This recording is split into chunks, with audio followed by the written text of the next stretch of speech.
Brooklyn Heights, New York, and I'm a painter of what I like to call tongue-in-cheek classicism. It's a way to approach paintings in a modern way, I guess, but still using techniques of the old masters that have influenced me throughout the years. I think I've been painting and scribbling ever since I can remember. Both my grandfathers were very artistic. My American grandfather worked for Mobil Oil, I guess, in the graphic department. My German grandfather had a successful lithography studio in Munich, but unfortunately, I never met him due to the war. But I believe he had a lot of influence in his way on myself and even my mother, who was shy about her artistic talents, but she certainly had them as well. And she definitely encouraged me to explore. You know, even though I had every toy under the sun, not everyone always wanted to play a game, so I had to make up my own games. So often a piece of paper and a pencil, and then imagination was what got me through. And of course, being interested in the stories of the Greek myths and the Norse myths and the Christian myths and all these different legends and stories, I would draw these different saints and gods and goddesses, but then I'd twist them into my own way. The influences were just the fact that I would go with my mom to the library. She was studying for her master's at the time at Fredonia State, and for lack of a babysitter, I would tag along and go to the library at the college, and she would park me in the art section, and whether it was 3 or 4 hours that would slip past, I didn't notice, because maybe it was 5 hours, but I was insane about Botticelli and Fra Angelico, Giotto, and that was just the early Renaissance guys. At first I thought early Renaissance or Renaissance, that was art. I didn't realize there was the Rococo movement, the Victorian, and of course Art Deco, and all these other things that would influence me later that evolved eventually. But my interest in the early Renaissance is what started it. So eventually, moving around, getting to college, went to California College of Arts and Crafts in the Bay Area.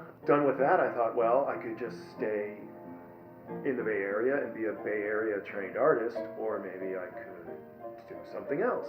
So, in that my mom was from Munich and I'd been there several times on family trips, extended trips during summers and so on, I thought, why not go there for a while? So, did the starving artist thing there, worked in a bar in Munich, and then I thought, well, okay, this is nice, but it's still not enough. And then I was always terrified of New York, so I thought, well, okay, give it a try.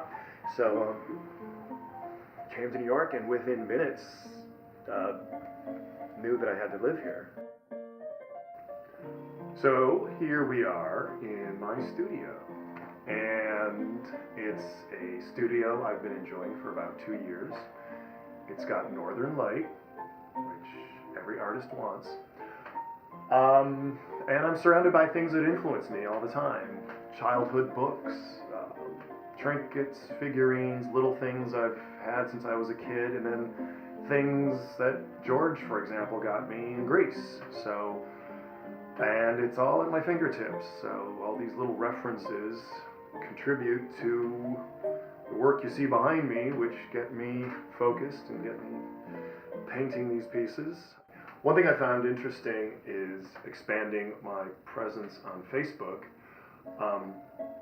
I had a page that was just geared for socializing, and then at one point I decided, oh, I could do my own, I call it my art page, which then I could promote my work through, and found that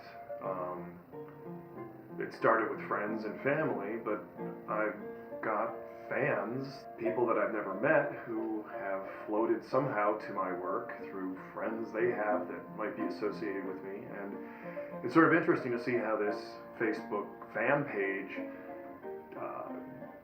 generates work, generates interest in my work and the possibilities of getting commissions and reaching people that I would otherwise not be able to, and it's rather exciting. There's also my blog, which I add to nearly daily, and that'll give you updates on some of the pieces I've got coming in the future, whether it's commissions I got while I was in Austria, or pieces I'm doing for a charity at the moment. And they're quite different from each other, so you'll be able to keep up with the things I'm doing and hopefully get as excited as I am about these things, because it's a kind of exciting time for me. It seems like so many diverse things are happening at once, and I'm thrilled that, yeah, it's all kind of positive.